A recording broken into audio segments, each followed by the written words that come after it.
would get to use more Holy Paladin for damage. But wow, okay, Perplexed here, it looks like they are going to be skipping this pack with Mind Soothe and Imprison alone is going to let them walk right on by it and have the whole team. They're now moving through into the room here.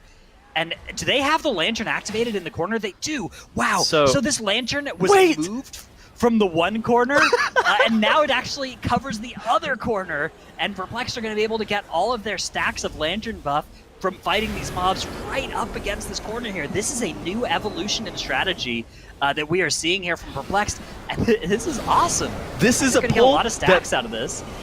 This is a pull that Blizzard tried to fix by moving the lantern because they didn't want you doing this, and now you see Perplexed doing it again.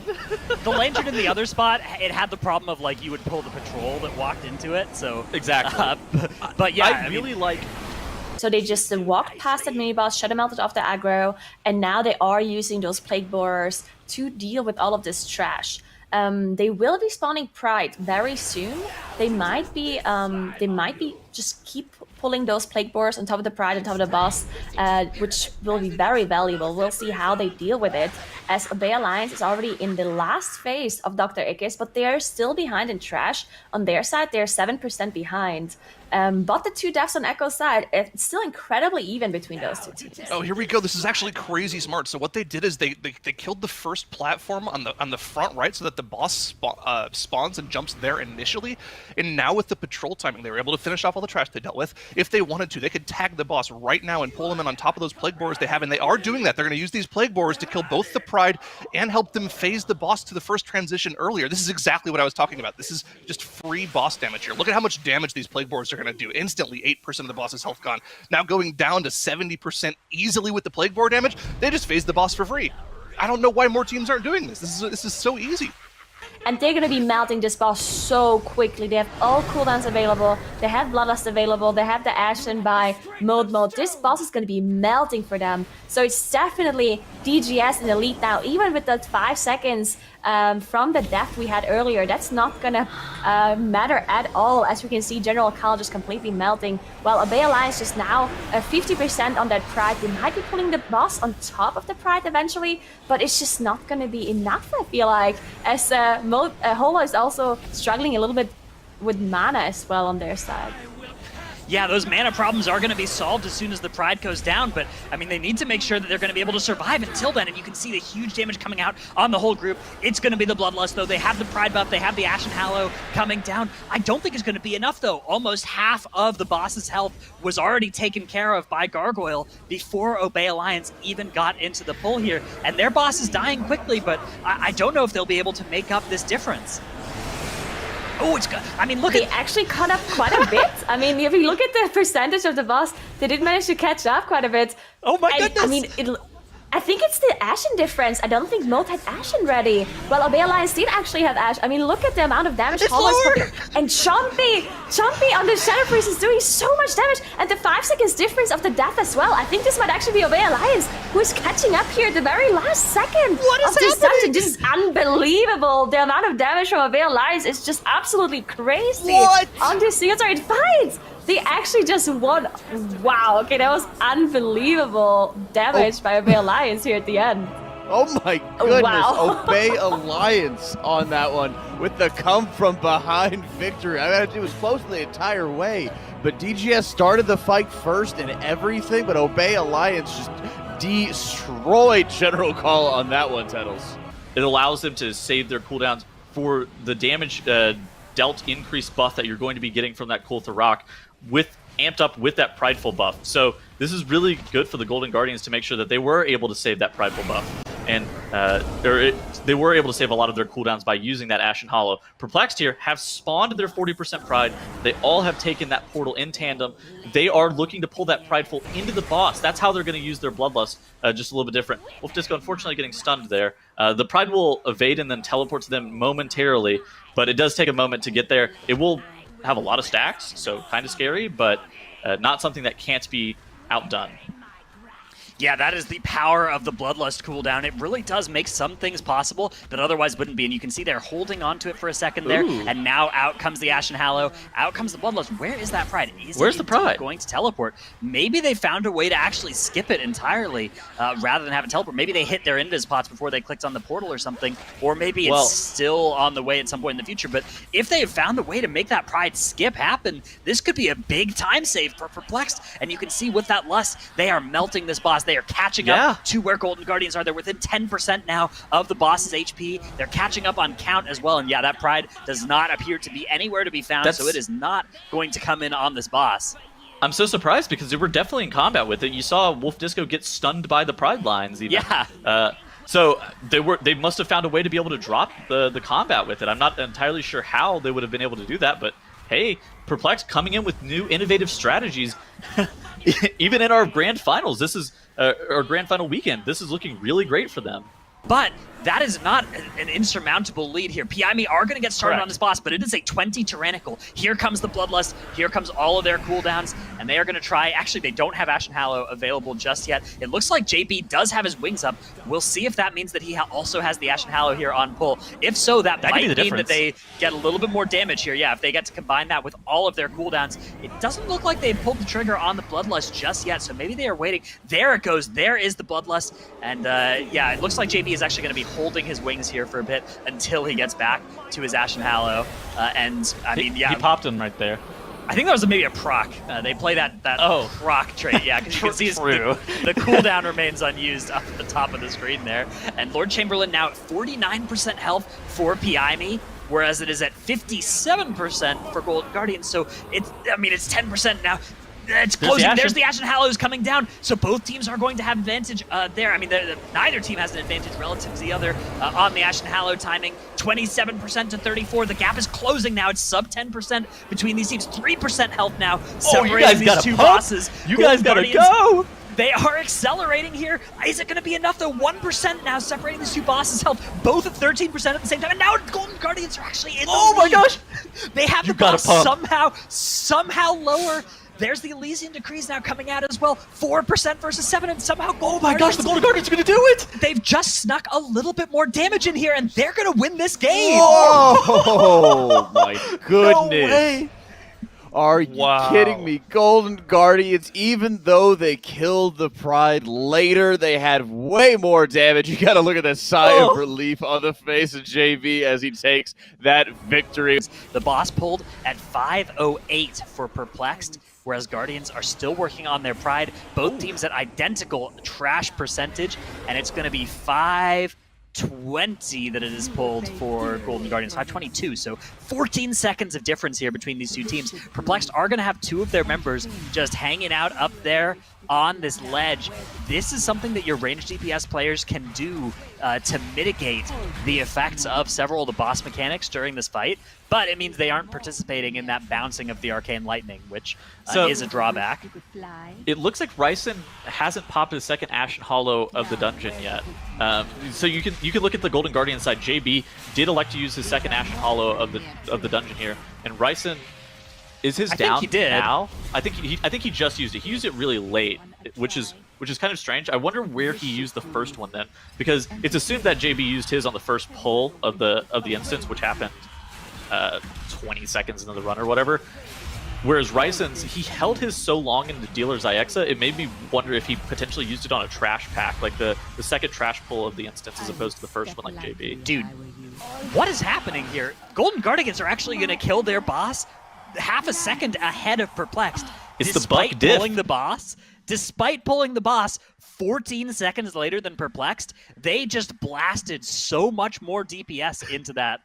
That is incredible. I don't know where they found all this extra damage, but I mean, yeah, maybe it was just having all of everything multiplied together, used on pull all at the same time instead of delaying the hollow. So yeah, that might exactly have been what was going on. I don't think it's explained by that alone, though. I think that just their whole team, they're just reaching into some font of damage and pulling out something extra that nobody else seems to have access to, because they are consistently killing these bosses faster than anybody else. Dratnus, if you asked them, they would tell you it's the Buck diff. That is the only thing that they would respond with, though. Yeah, here we go. Both teams getting started here with massive pulls on the left-hand side into this first shard. Are they actually, is this double shard? It is double shard. So Yes, here's the thing. Here's the deal. The Ancestral Guidance, it can heal through 2 Thrashes. You can see, yeah, they're going to have double ticks here of the Thrash coming out. What? What is this? 7k HPS for both of these Shamans? Just, where the healer's in 3rd place! The healer's in 3rd place in healing right now for both teams! Alright, now J.Bucko coming in hot with some heals, but man, that looked really good from both sides. I mean, Bloodlust popped on both angles. You do see that Pride is spawning on both ends with the with the shard still alive there for PI. I mean, kind of scary there at the very end, but both teams starting to stabilize their HP. They're starting to focus down that Pride, and PI is going to get this Pride down just moments ahead. I actually feel no mercy for the Holy Paladins, you know, not showing up on the healing meters, because they do that to all the DPS players on the damage meters all the time. So it really a taste of their own medicine there versus the Death Knight on the side of Just So. There's that Army of the Dead, and both teams are wasting no time here. Demon Hunters leaping into the fray. There's the Ashen Hallow coming down from Old Bear on the side of Just So. Igloo going to be firing it off here in a second as well. There it is. And all of these mobs coming on top of Blightbone. A lot of damage coming out from both teams. Wow, look at what Dr. J is doing though. 260k on the board there for the Mage of PI Me, and he has just melted all of this trash. Oh my goodness. Venthyr Holy Paladin, Ashen Hollow is completely unbalanced. If any Holy Paladin player tries to tell you that Kyrian is better than Venthyr, they are just gaslighting you. Venthyr is disgusting. Nerf Ashen Hollow. Okay, I'm done with that rant. Look at the massive AoE pull coming out from Echo here. They're definitely going to be using weapons here. The AoE burst going to be coming out very soon here from their players. Where is the spear? Come on, show me the spear. There it is, Mirez. Let's go. Massive AoE burst damage coming out from him here. 4 players hovering around the 100k DPS mark in the trash pack gets completely melted. Only the Kyrian Stitch were left alive as the Prideful spawns. No big deal for Echo. That was a thing of beauty. While this Gargoyle stream did not manage to get it refreshed at the very last second. So this is huge for Obey Alliance. Yeah, but I mean, look at DGS's movement through this gauntlet in general. I mean, they have caught up to where Obey Alliance is, and they are moving on towards the very end of the gauntlet as well. So, I mean, this has been something that's going faster. They're actually going to pull this trash room in with the last little bit of General Call's health as well. This is a scary, scary pull. Look at all those enemies attacking IQ there. He doesn't have his Cheat Death Trinket available either, so or his Cheat Death Last Resort available either. It will be up soon, but it is not up right now. I don't know if he has the other Cheat Death Trinket effect as well, but they're going to be able to survive this. They get into that shield. They have most of these enemies dead now. It's just General Call that they need to phase. They have phased it, and they are spawning their 100% Pride, actually ahead of where Obey Alliance are. Obey Alliance have had to do this in 2 separate pulls, and they are now into this trash room, but I mean, Gargoyle have just been able to make a very, very big pull possible somehow. I don't know how they've done it. Skipping past of this gas bag, and they have now the Bloodlust available, and they might actually use it, as you mentioned, use it for Pride plus like the gas bag area here. Divine is a very bad man for being able to tank both of those champions together as well. But both sides are doing insane pulls right here. Just so, like you said, they're going to get their Pride spawning midway through this pack. We've seen this pack wipe so many groups during Cup play that this pull is one of the most dangerous in any of the dungeons. There's basically been so many wipes to this because of the gas bags pulsing AoE. You do see all of the offensive cooldowns being committed, plus Bloodlust for Just So. They're going to get their Pride, their 60% Pride here spawning. Nice. On the other side, Perplexed also getting their 60% Pride about at the same time, but again, notably very different positions in the dungeon. Just So is able to pull off their 60% Pride pull. Now they just need to be able to get that down. And honestly, I think Just So is in a really good position if they're able to kill this Pride. It went on Fragments. Fragments also used Shadow Melt to delay the cast. And, oh no, the grip unfortunately was not timed perfectly here. They tried to use the live grip by Mirez to be able to cancel the Dark Exile, but didn't work out. So Fragments is dying, pretty sure on purpose here. Planned his death. To get him back up.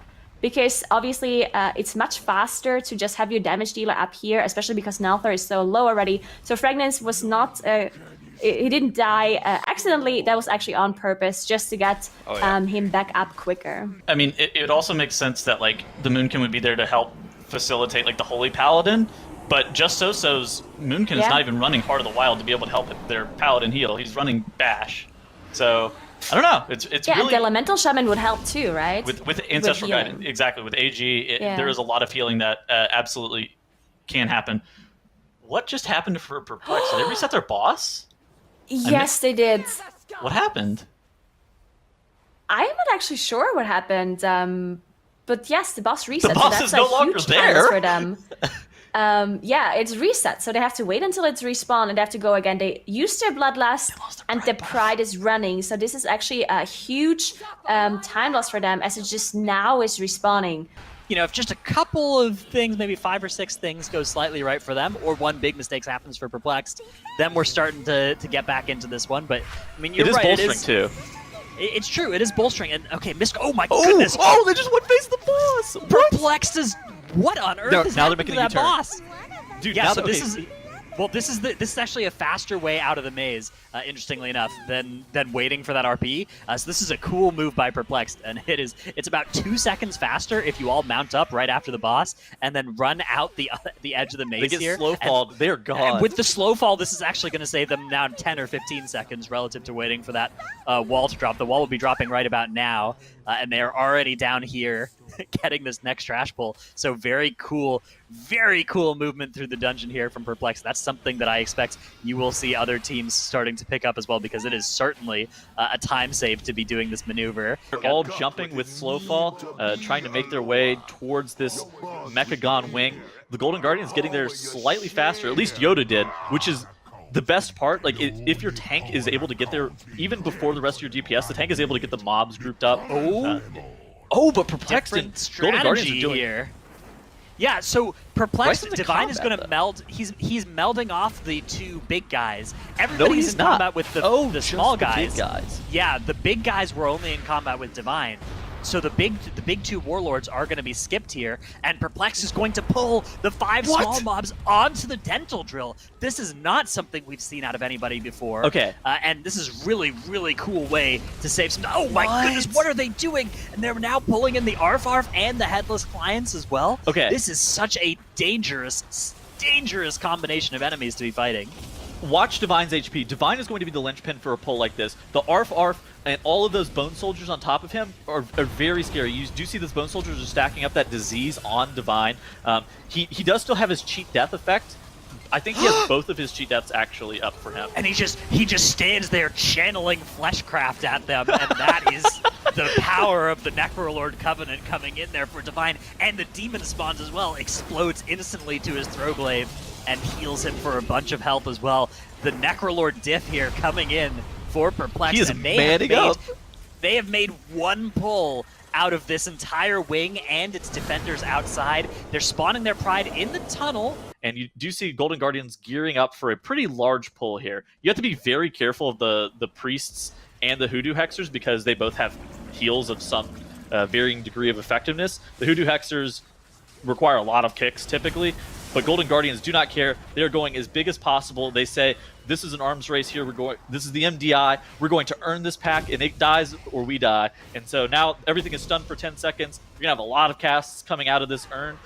Whenever the mobs do get unstunned, triple Hex is being cast, and they actually do get all of the kicks, but now they don't have any more kicks available to them, and they just have to burn these Hoodoo Hexers before the second round of kicks come out.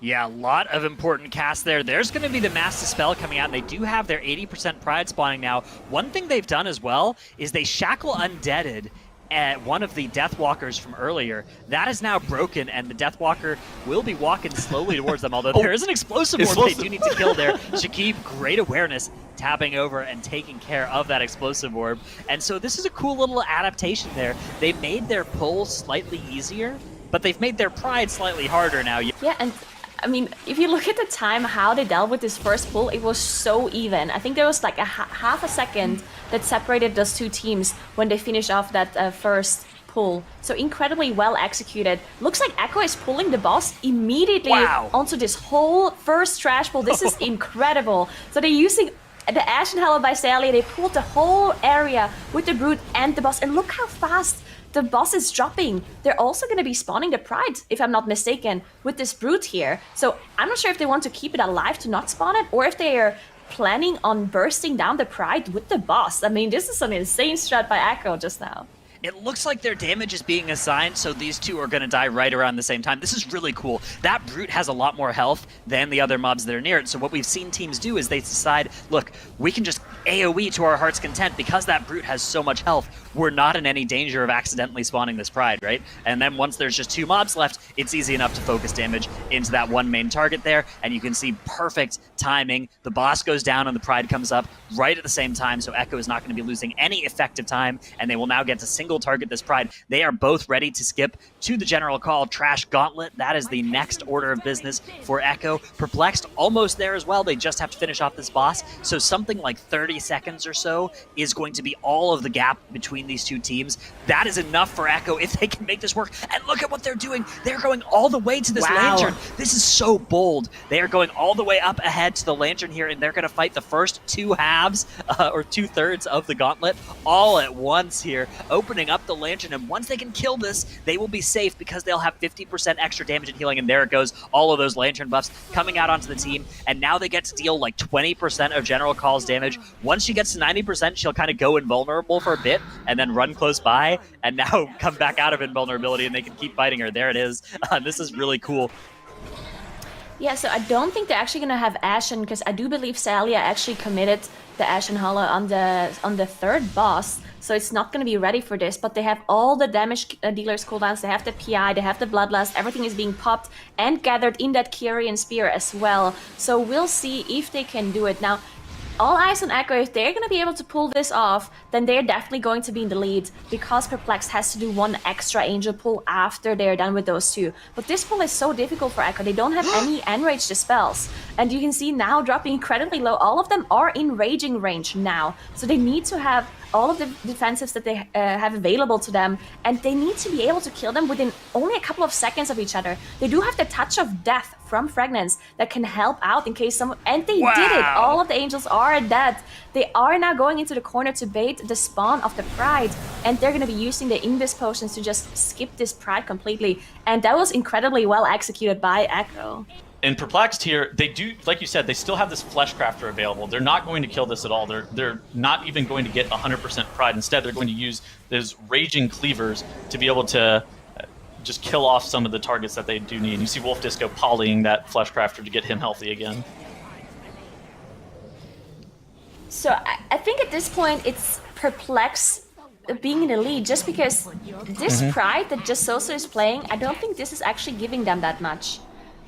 Because of the fact that I'm pretty sure you're able to one-face this boss without the Pride, unless maybe they don't want to commit any sort of weapons. While Perplexed, on the other hand, they don't need the Pride, they have the Flash Crafter, they probably don't need to commit barely anything for this boss. Yeah. You can see just how fast he's melting because of those cleavers that they have. And they also, I do assume they used 1 weapon here, but the difference in having this Flash Crafter versus not having them is just so big, right? You have those cleavers just helping you out so much. Plus, you don't have to play the Pride. It's another pretty big time save to just skip that Pride and kill the Flash Craft at the very end of this boss fight here on Nalthor. Just so dealing with this fight, and he jumped back up still. They have to get him down 1 more time. And yeah, Perplexed just... If you look at the timer, it's 12 minutes 15. So at this point, Echo was already done with the dungeon. So Perplexed still being slower than Echo. But that strategy with the Flashcrafter definitely just being overall faster, as you can see. And Nalthor just melting. It's weird because I feel like Just So, like, if they were able to do the same thing just with that 1 mob, just with the Flesh Crafter, I feel like they would have been in the lead. I think so as well. This was the only difference, I think.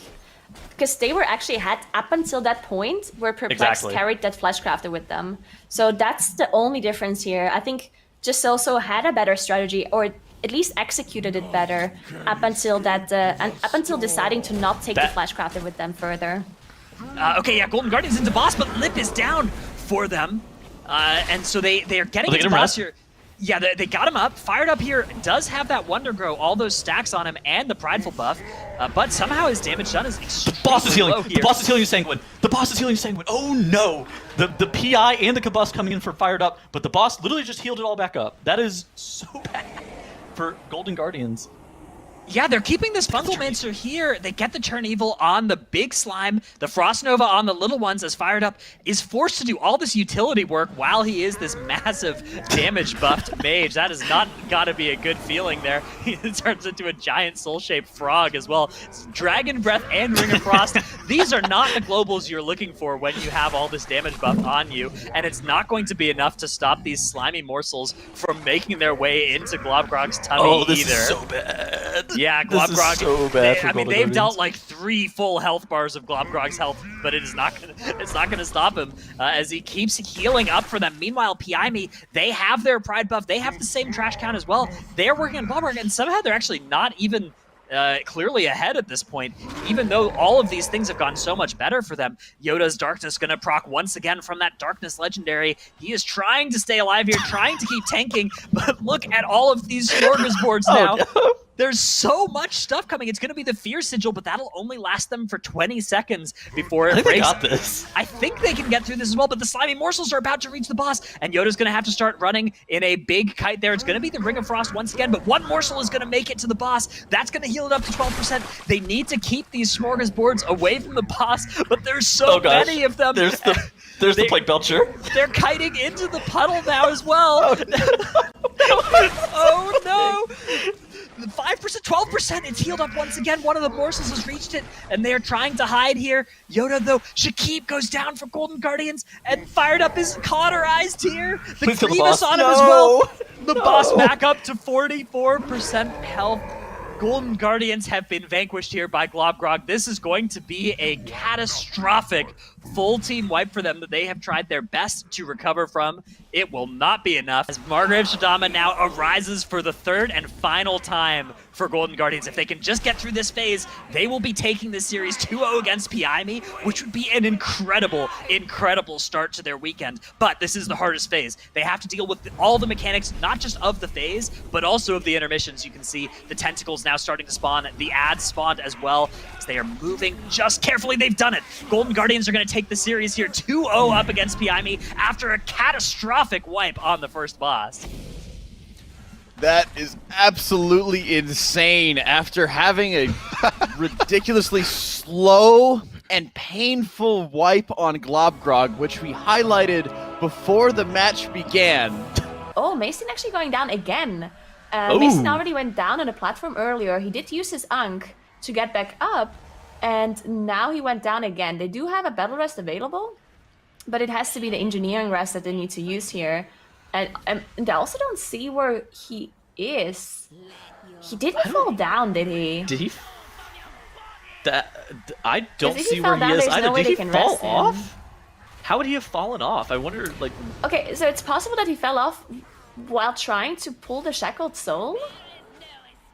Like maybe he went Yes, to the but corner why would trying he to have... pull it. Did he get hit and- by a tornado? Like, that's the only thing that would That's even make possible. sense. Krona going down too. This is really bad for them. They can probably get up Krona though.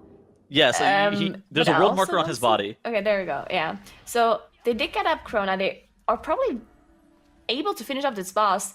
But losing Mason here is really bad, and this is going to take them a long time. And everyone is taking so much damage as well. I mean, Molt is Oh probably my running out of gosh. cooldowns at this point, and there's just so much damage in the group. He's struggling to keep everyone alive. If they have a full team wipe here, that's going to cost them so much time. They have to somehow manage to finish this off, but this is incredibly hard to heal when you have all those debuffs and the Drain Soul going out. I mean, on the other side, we talked about it before the show. Stygia didn't have like the most insane times coming into this weekend, but they're looking really good right now, having no mistakes. They need to make sure that they're getting kicks on all of the sludge spears on the left side of the screen because they're starting to do one of their Gore Chop wing pulls. They do CC that one sludge spear with Shackle Soul in the side, and just more issues happening to Does Gargoyle Stream. Kultharok at 7% HP. I think they should be able to solo the duo the boss from here, but this is terrible He's for gonna their get time. Drain Souled. What happens here? It's gonna be on the healer and the tank. So Oh, no. both IQ and Pump Mode are getting the Drain Soul, and the boss is casting Spectral because Reach. he's Oh, not no. in melee range, and he didn't. It's a curse. He cannot dispel it because Yes. Paladins cannot dispel curses. So he's casting again. He didn't manage to get into it. IQ's going down. Mode is the only one alive. The boss is on 2%. He's gonna get a Bobs Drain Soul himself. as well. He does have Bop up, so he should be able to survive a little while longer, but I'm not He's sure dead. if he He's can finish dead. this off. There's no way. He's not even. No, my God, this is a full team wipe for DGS. Oh, This is a no. huge time loss for them. Yeah, so let's take a look at where things fell off the rails for DGS, which is Is there any storming? This Yeah. storming. Look at this Yes. heat-seeking missile of a storming spawning now and going around Oh. a different baseline I'm dead off side the edge. bench. It makes sense. Oh. Yep. Oh, Okay, so I have a question. So he released, which is fine. Why didn't he sack himself to the shackled souls and then they mass res him on the platform? Why That instead did would've they been pull? good. Why did they pull the boss without him there? I'm so confused. What happened? So yeah, let's take a look at a result of that as well. When we do get to that boss fight, that was where the run just was complete disaster for DGS. And I think if they actually had killed that boss off in time, they might have been able to claw back the map here. But at the end of this boss fight, 2% HP, IQ down, the rest of the team down, Mode trying this heroic 1v1, bops himself, but unfortunately, Bop is not effective against the magic effects that are happening here and ends up going down with Kultharok at literal 1 HP. That full reset there sets them so far behind.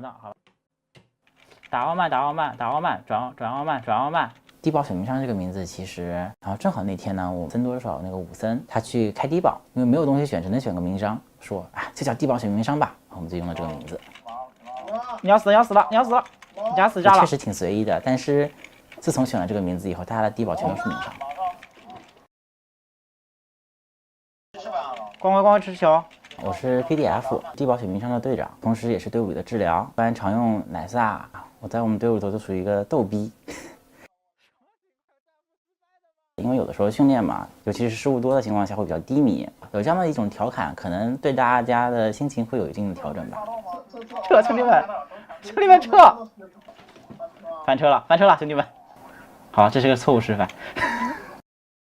就是我们5个人真正在一起打，其实就是从这次 MDI 开始，但是认识的话，其实都是很久远的了，就可能都认识好几年了。其实一开始大家都是为了小宠物啊，或者为了想入围啊，或者玩一下的，没有想这么认真。但是后来就是大家练着练着，就有了这方面的兴趣，就说看看自己到底能冲多远。你那就把老一打掉，把老一打掉就行了嘛。因为都是上班族跟大学生嘛，我们基本上每天就是从7点到11点。加上周末的全天来练习，开始我们可能就觉得好像没有什么难度，但当你自己去做这件事情，你会发现啊，怎么有这么多细节？这为什么打不掉？为什么就死了？哎，停手，停手，停！只有你真正去练习以后，你才会发现啊，真的挺难的。像很多本，其实我们都是有几百把的训练量的。像熟队的第一波怪，这一波怪它有很多的细节，可能我们练了不下50遍才能打出现在这个效果。决赛的时候。通灵战潮的死坠确实比较难受，像门口的这一波怪跟 BOSS 一起带着打，我们大概练了130遍。MDI 打的就是细节，你如果细节不处理好的话，你是没有办法赢得比赛的。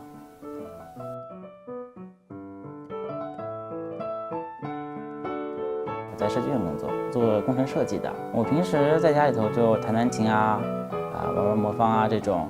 这2个月以来，包括我们队友所有人，除了训练以外，就没有什么太多的其他的业余活动了。